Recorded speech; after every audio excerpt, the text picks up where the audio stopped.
Vertical circular मोशनवरती JEE main 2025 हा question आहे. काय क्वेश्चन आहे? A body of mass m connected to a massless and unstretchable string goes in a vertical circle of radius r under gravity. The other end of the string is fixed at the center of the circle. If the velocity at the top of the circular path is n into root gr, where n is greater than 1, then ratio of kinetic energy of the body at the bottom to that of at the top is.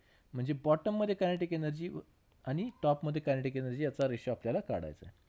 तर टॉपमध्ये potential energy किती असेल, तर आपण बॉटमला potential energy 0 अजून केल्या तर टॉपमध्ये पोटेन्शियल एनर्जी येईल mg इंटू 2r आणि टॉपमध्ये कायनेटिक एनर्जी काय असेल, ते असेल half m vt square. vt आपल्याला किती दिले, n under root g r. तर kinetic energy at the top is half m n square g r. Potential energy at the bottom आपण 0 पकडली होती आणि kinetic energy at the bottom आपण किती आहे ते आपल्याला काढायचं आहे.